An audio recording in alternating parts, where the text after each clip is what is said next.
UFC Abu Dhabi is a very good fight card, and it starts very early in the day. So I'm going to give you my full card breakdown earlier than I normally would. My name is Angelo. This is We Want Picks, and I'm going to break down the entire UFC Abu Dhabi fight card, giving you my picks, predictions, and DraftKings fantasy plays. But before we jump in, let's take a look at the wild success our community has been having. This past week at UFC 304, Jeff Van Kaue took down $16,000 in a DraftKings fantasy win. If you don't know what DraftKings fantasy is, that's basically what this video is about. You have a full salary. You can pick 6 different fighters off of that salary, and then you take that lineup and you compete with others. But there are some cheat codes, if you will. You can use tools to help you build lineups. In fact, Jeff here used our tool. He used the tool that we have on the website to build his lineup for him. He submitted that lineup and he made $16,000. And that lineup optimizer, as it is called, has been wildly successful for a lot of people, not just Jeff over here. We have $600,000 in winning tickets from premium members all over the world. And they have used the optimizer. They've used the other tools. They've used the insight. And they have taken down big, giant tournaments just like Jeff did. You can be like Jeff. You can unlock the optimizer. You can unlock the other tools, the insight, the picks, the bets, and everything else for just $10 a month. Go to WeWantPicks.com, click Become a Member at the top. It is by far the greatest value in this space. The reason that optimizer is so much better on our website than anybody else's, A, it's freaking $10. And B, it is preloaded with the best ownership projections on the planet. That's an objective fact.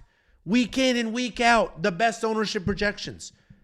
And this space is weird because it's us and it's a bunch of giant, massive DFS companies that have influxes and millions of dollars to work with. And that's not what we have. We're great. We started as a know-nothing YouTube channel, built our way up to what we have today. And what we have today is the greatest product in this space. WeWantPicks.com. Click Become a Member. It's $10 for an entire month. You're going to get all the DFS tools and you're going to have a great time doing it. WeWantPicks.com. Click Become a Member at the top. Let's go ahead and break down this card. We have 13 fights to break down, which means we have 26 fighters to choose from. And that's just how good I am at math. I mean, I did that. I barely thought about it. I was like, bang, 13, 2, 26. Boom, done. And if that doesn't really give you a vision into what I'm working with up here, I don't know what will. So let's go ahead and use this big brain of mine and break down this card. And we're going to go whoop right to the bottom. And opening up the UFC Abu Dhabi fight card, we have Denis Tiuliulin taking on Sedriques Dumas. You may see him as SD Dumas for short. And this is a matchup that was supposed to happen at UFC Saudi Arabia a few months ago. SD couldn't get out there. He had some visa issues.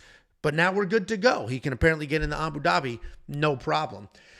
I don't think SD Dumas is a very good fighter. He was a street fighter that transitioned from the streets to the cage, and he developed some skills along the way. He can shoot some takedowns. His striking isn't wild. It can be technical.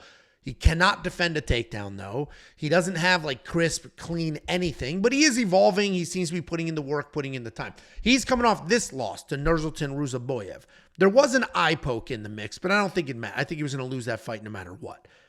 What he did show in this fight, though, is that he can eat a shot. Yes, it's a TKO loss. There was an eye poke, and Nurmagomedov is freaking tremendous.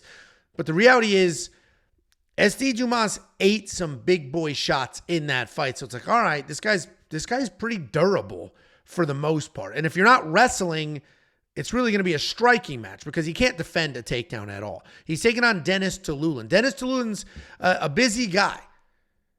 He's got some power. He's a come-forward fighter. He's trying to take your head off. He's trying to win. He's trying to fight. He's trying to bang. He's not boring. He's not wrestling. He's not hanging on the hips. He's not doing any of those things. He's bringing the fight to you, and he's trying to work for a finish. And you can see that in his record. Win or lose, this dude's not going to the scorecards. And that's what makes this breakdown tricky, because if Denis was durable, then it's like, yeah, I got a full fade SD, right? Full fade him. He's at a price point that doesn't align with his skill set. The problem is, Denis gets finished in those losses. KO loss, submission loss, KO win, submission loss. Like, I think SD Dumas wins this fight, and history says he'll win by finish. So all of a sudden, a fighter who's not very good potentially is worth his DraftKings fantasy price point. SD Dumas is going to be the pick. And I'm on the fence if I'm going to spend the $8,900 on him because, again, he's not very good.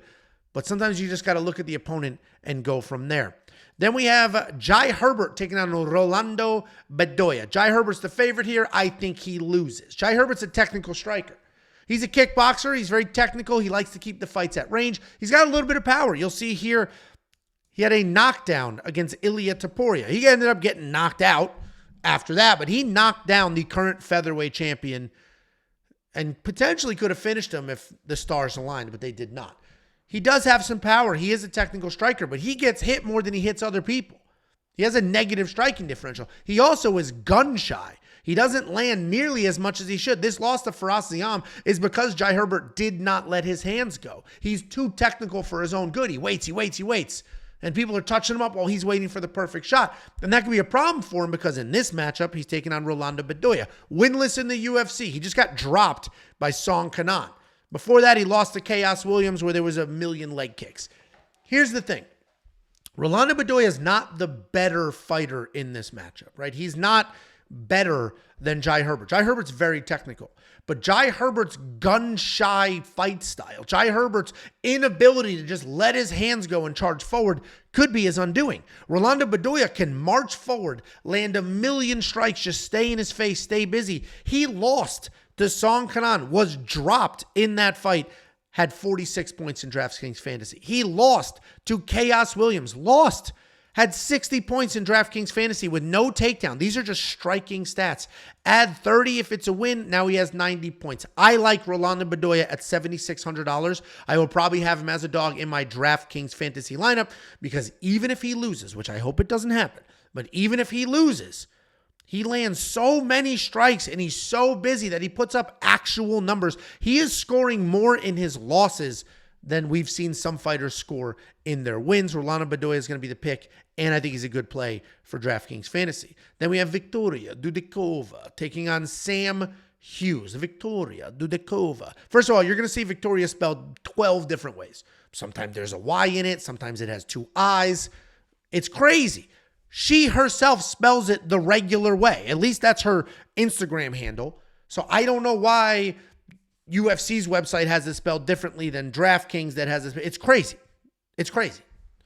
Just look how she spells it. That's a novel idea. But Victoria Dudakova can be a lot of things. She could either be a come-forward grappler who's looking to get it to the ground and decent submissions, and she's going to stay busy. Or she could be a striker. She'll use her wrestling to keep fights standing and then let her hands go. She literally can do all the things. She's not buttoned up, though. She'll get into sloppy fights and rolling around, and she's not buttoned up. But she is a skilled fighter. She is pretty tough. The problem is, you've seen her get ragdolled here and there. There's fights where she was just getting taken down and sloppily tossed all over the place. And she did score well in the Nunes win. That was a nice win. She didn't score that well in her Jinyu Fry win because, yes, she had a knockdown. That's 10 points. That should be great. But had no real takedowns, no real meaningful control time. So then it was just a pitter-patter striking. I think this fight is different, though.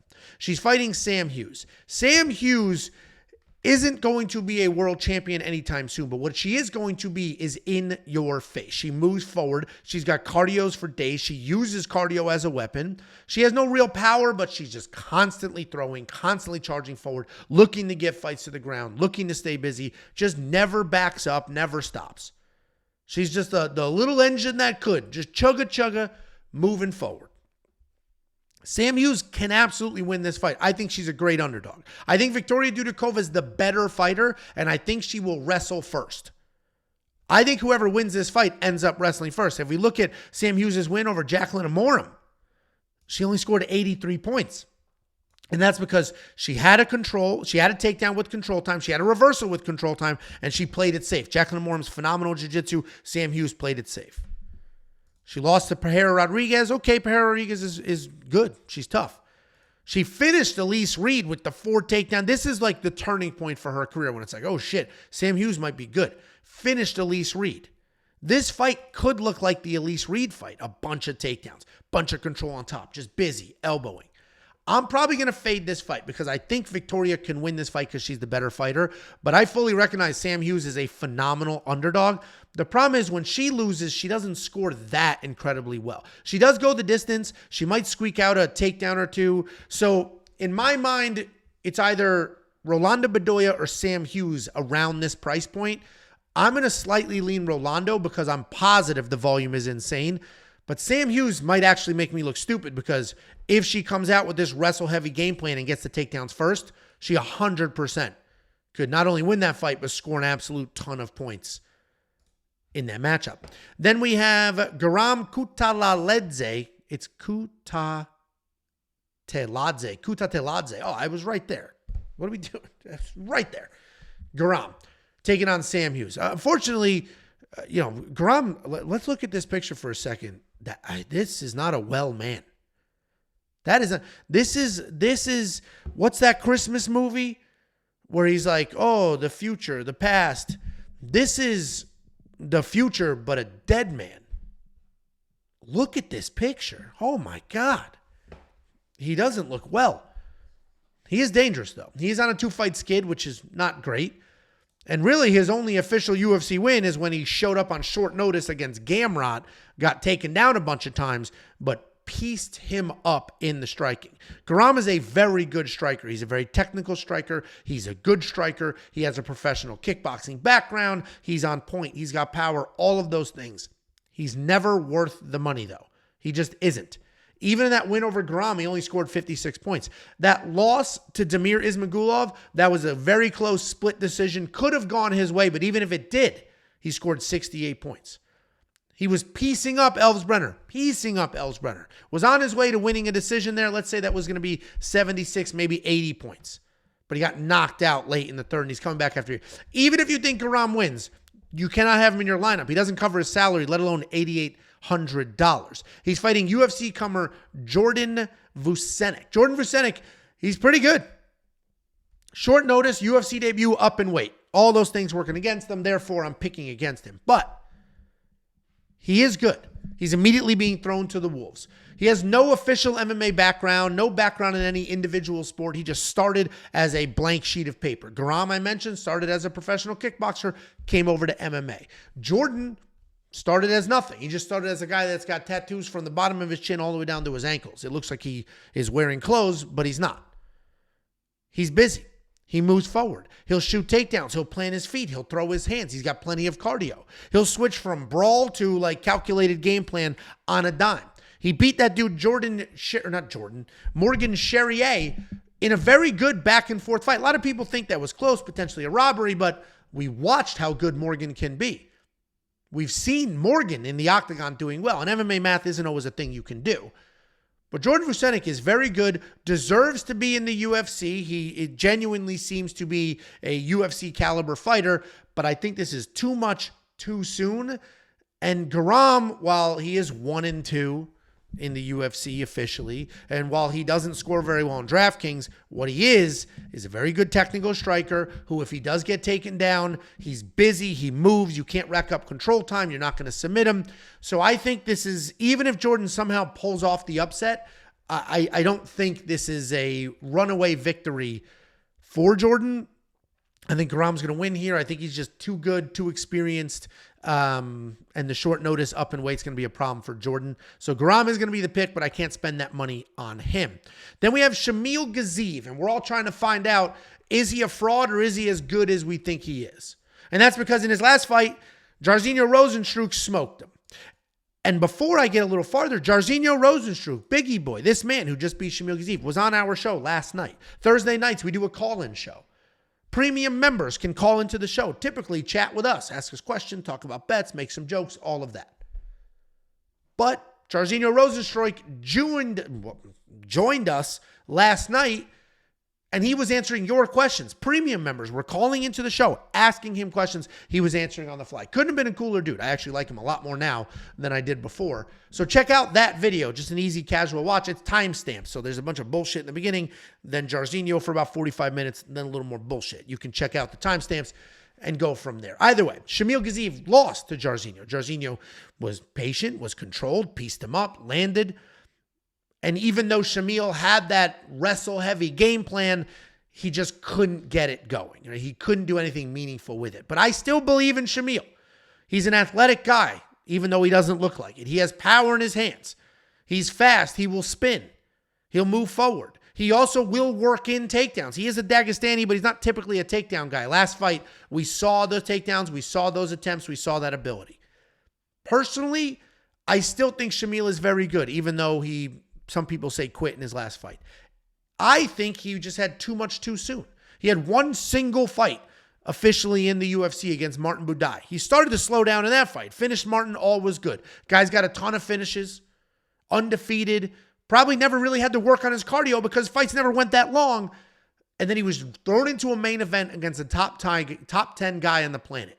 Too much too soon. I still think he has the skill set. And I'm going to have him in my lineup, but let's talk about the other side. We got DonTale Mayes. DonTale Mayes hits like a freight train.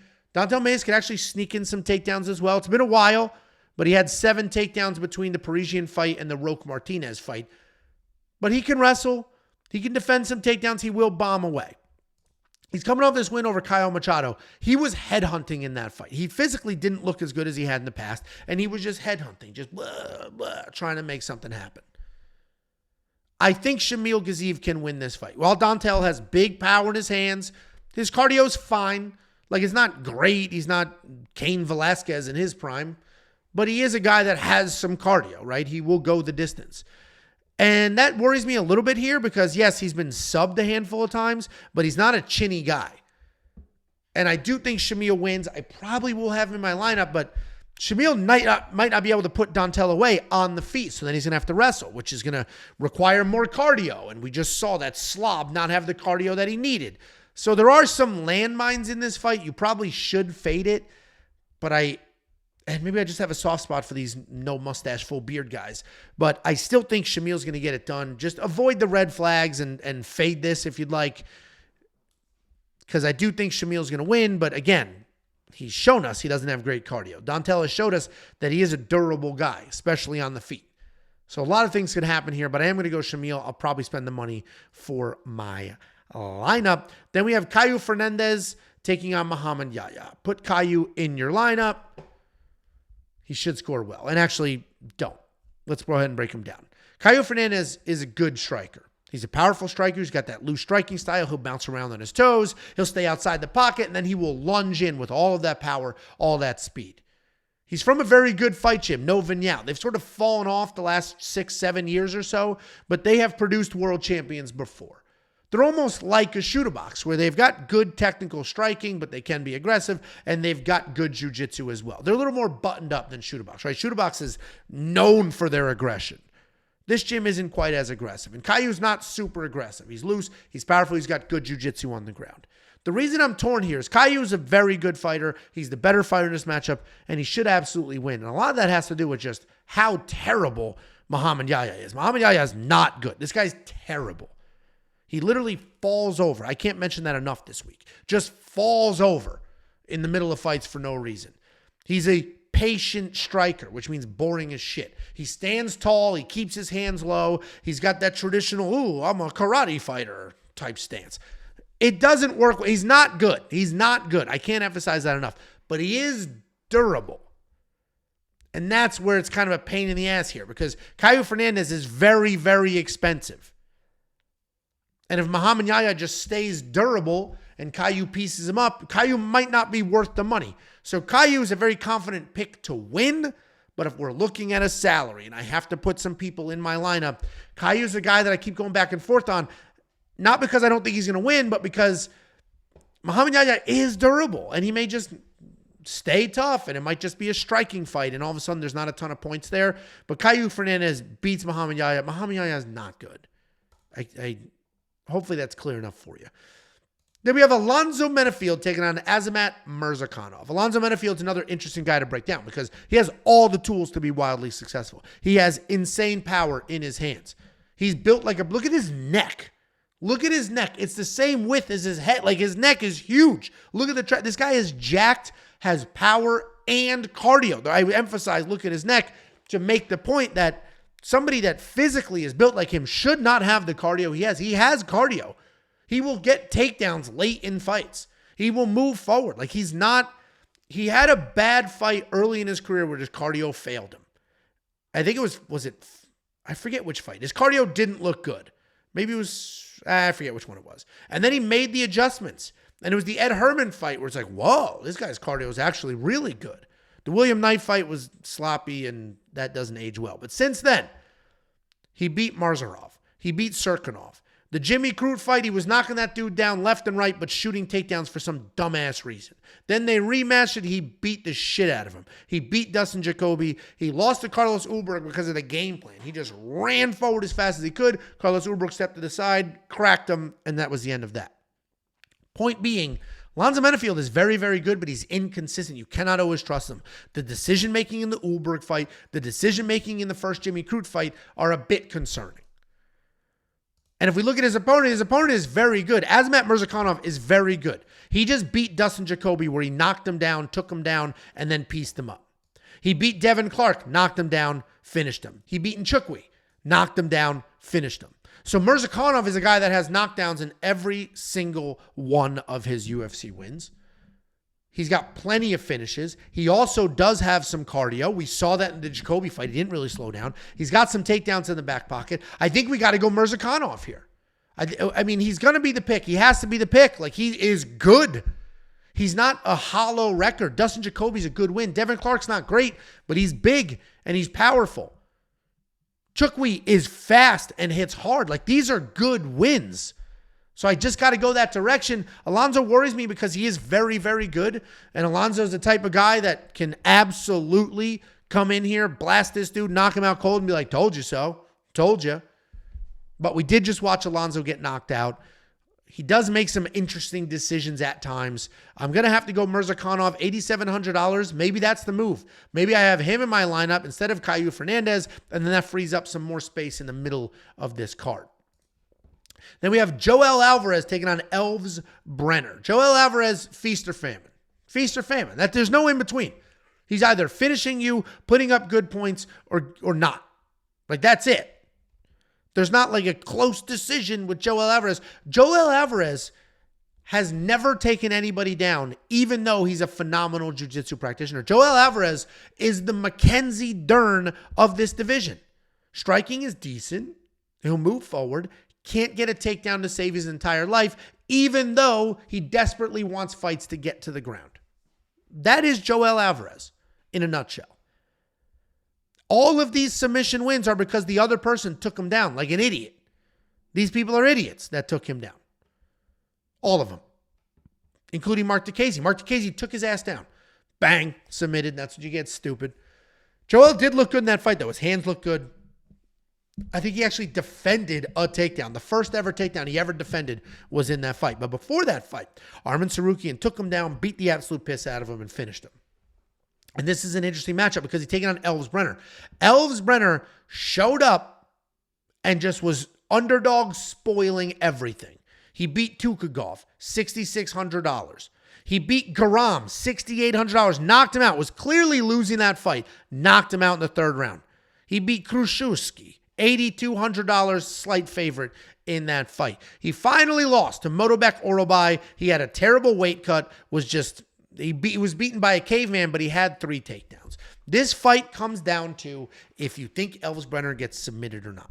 That's what this fight comes down to. Because Joel Alvarez can't defend the takedowns. Certainly not from Elves Brener.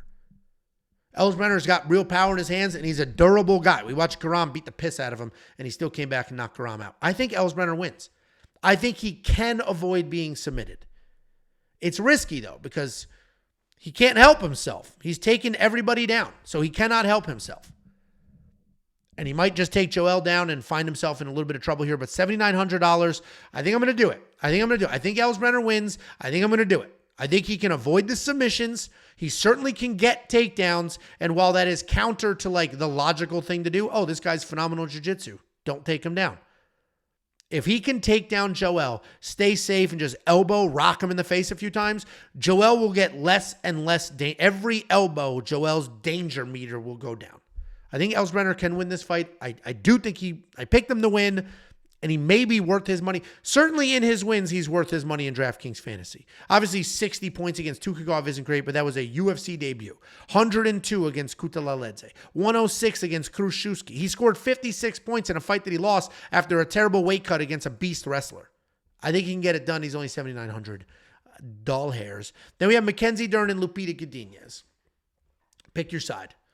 Or fade both sides. And that's most likely what I'm going to do here. And that's because Mackenzie Dern, we all know by now, is tough as shit. She will move forward, take whatever beating you're going to give her. She will throw her hands and she will shoot terrible takedowns. Mackenzie Dern is a world-level jiu-jitsu practitioner on the ground.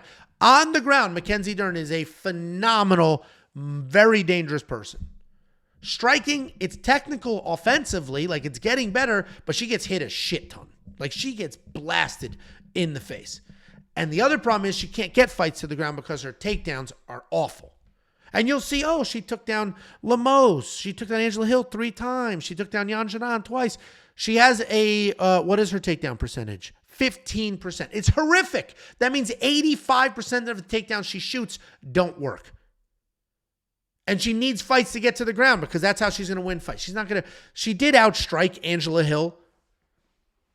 And that was actually a phenomenal win. But then she went on to get smoked by Andrade, smoked by Lemos. And now she's back to terrible striking, terrible takedowns, great jiu-jitsu. She is taking on Lupita Godinez. Lupita Godinez is one of the more frustrating people to break down because straight up skill and talent-wise, Lupita Godinez is phenomenal. She's got very good offensive wrestling, very good defensive wrestling. She's got good crisp striking, good striking defense. She's got plenty of cardio. Like she is good everywhere. If you're building a fighter at this weight class, it's like you're going to build her. Great takedowns, great takedown defense, good striking, plenty of cardio.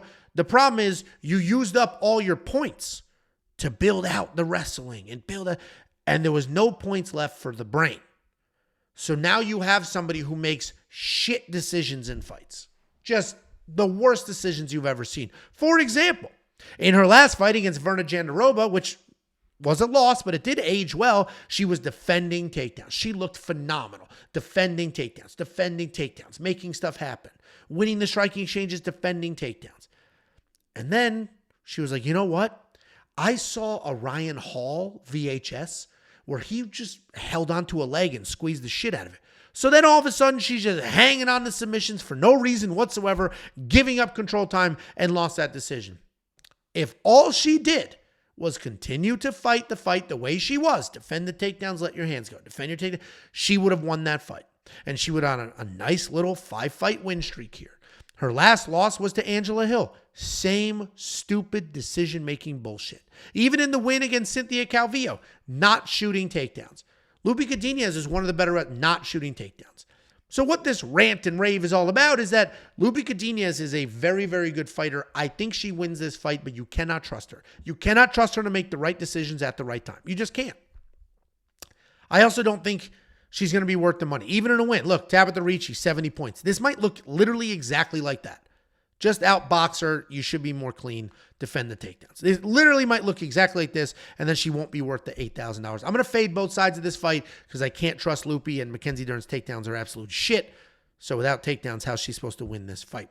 Then we have Michael Chiesa taking on Tony Ferguson. $9,500 for Mikey Mav. Guy's on a 3-fight losing streak. Was just subbed by Kevin Holland. Lost a decision to Brady. Years before, he got subbed by Vicente Luque. He did look good in that fight and then literally overcommitted to a submission. I think, wasn't he about to take Luque's back, overcommitted, slid off the top, and then Luque got it? I think it was something to that effect. The reason he's $9,500 is A, he's a welterweight fighting a lightweight. B, he does stick to game plans. Takedown, 4 takedowns. He sticks to wrestle-heavy game plans. And C, he's fighting a senior citizen on the verge of dementia. He's taking on Tony Ferguson. I'm going to be scrolling for an hour and a half before you see a win. Lost to Pimblett, lost to Green, lost to Diaz, is it? Lost to Chandler, lost to Dariush, lost to Oliveira, lost to Justin Gaethje. This is where his life started that downward spiral. He beat Donald Cerrone. Oh, that was an eye poke. The Pettis win was the last genuine, real win. The Donald Cerrone was an eye injury, so he hasn't really won a fight on his own volition since 2018. Tony Ferguson, in this stretch here, the Pettis win, the Lee win, Dos Anjos, Venata, Barboza, Thompson, Tebow, Triulo, Castillo, Kakuno, I've never seen that name, and Rio. Let's see, Rio, don't remember, Kakuno, Danny Castillo, Trujillo, Gleason, Tebow, those names, they're up, I remember. Josh Thompson, I remember these names up. Point being, it's been a long time since Tony Ferguson was this guy. He's not that guy anymore, which is why he's such a massive underdog. He's tough. He's a guy that's just going to always be there until his body gives up on him. He's not giving up. Tony Ferguson's not going to win this fight. He's just not going to win this fight. I think Maverick Mike or Mikey Mav is just too big, too wrestle heavy, and I think he's just going to get the takedowns, lay on Tony Ferguson. I don't think this is an exciting fight. It's actually weird matchmaking.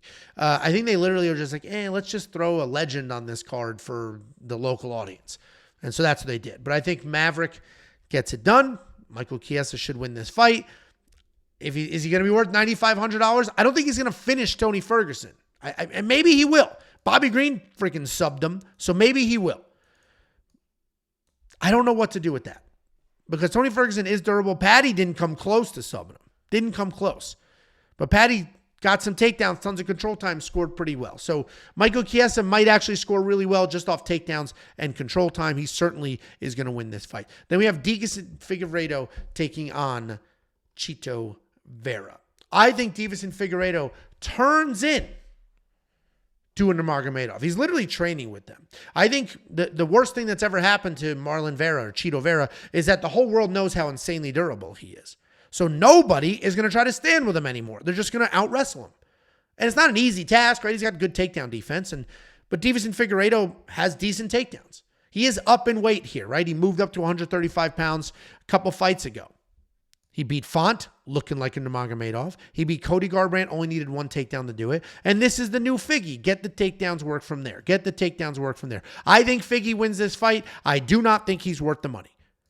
He Nurmagomedov Rob Font in the best possible outcome Davison could have expected, and he still only scored 77 points. I think he wins. I'm not going to have him in my lineup. If we look at Chito, we all know Chito by now.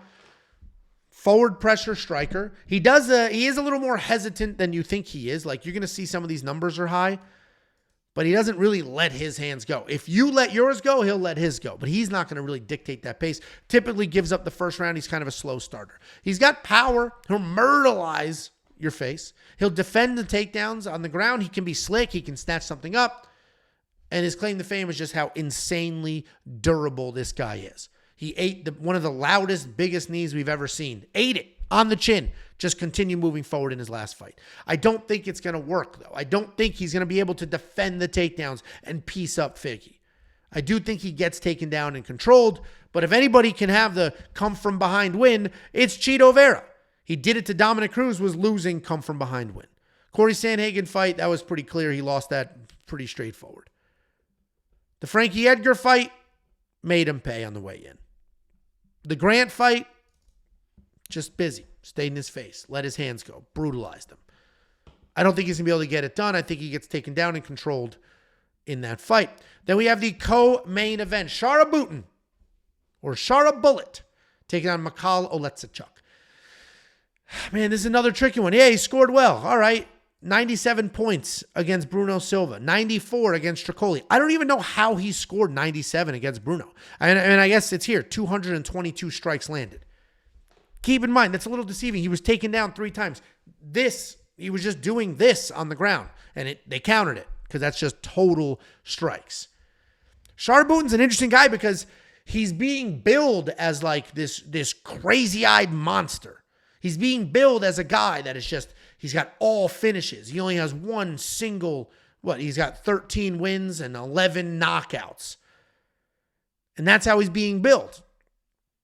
But if you look at that last fight against Tricoli, he's not a killer. Yeah, he finished Tricoli. Tricoli took that fight on like 3 days' notice, flew to the other side of the planet, and it got exhausted.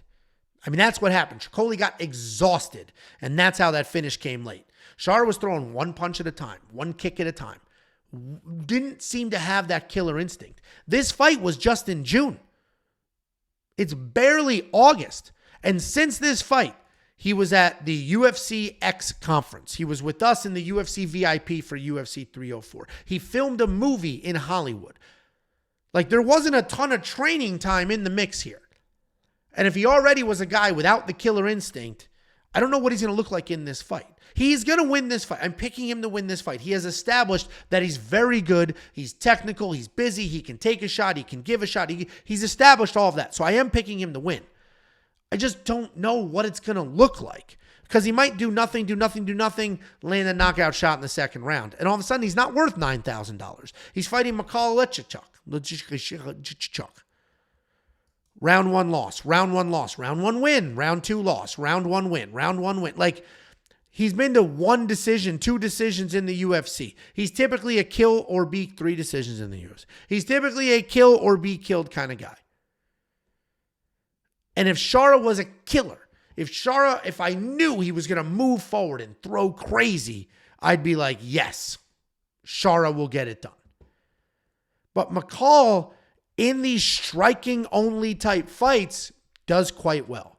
Obviously, you're going to see Alex Pereira subbed him. Alex Pereira dropped him, clubbed him, like beat his ass, then submitted him. Like, that was a beating. The Kevin Holland fight was a submission that he didn't tap. The ref was like, yeah, no, we're done here, and then it went sideways. I think Shara wins this fight. I think they set him up for him to win. What I will say is McCall's very fast, hits hard, comes out hot. And if Shara's not ready for that, it could be interesting. Shara's going to be the pick. I'm probably going to fade this fight. Just because, and I'm probably being overly critical of his last performance, especially because he won by finish. But again, he was throwing 1 strike at a time, and essentially Antonio just got exhausted. So Shara's going to be the pick. I'm going to leave it alone. If he makes quick work of McCall, shows that killer instinct, then yeah, he is the guy you talked about. If not, he's just the guy facing 3 different directions that, you know, can be exciting, but probably never going to be a world champion. And then we have the main event of the evening. I'm going to go Umar here. I'm not only going to pick him, I am going to put him in my lineup. These are 3-round fights. 118 points, 114, 105, 105, 112. And yeah, this is finish. But even in this decision, 118 points in a decision, a 3-round decision. I think this fight with Corey Sandhagen looks somewhat similar to the fight that he just had with Almakhan. Almakhan, if you remember, did drop Umar. Dropped him. Bad. But Umar didn't panic. He recovered well and then went on to cruise his way to victory. 5 takedowns, 11 minutes of control time. I think this fight looks similar. And before you say, but Corey Sandhagen's so good, his striking is... I agree with everything you just said. Corey Sandhagen is good. He's very good. He's probably the 3rd best guy at this weight class. He's very, very good. He might be the 2nd best guy. He might be better than Sean O'Malley because he can get the takedowns.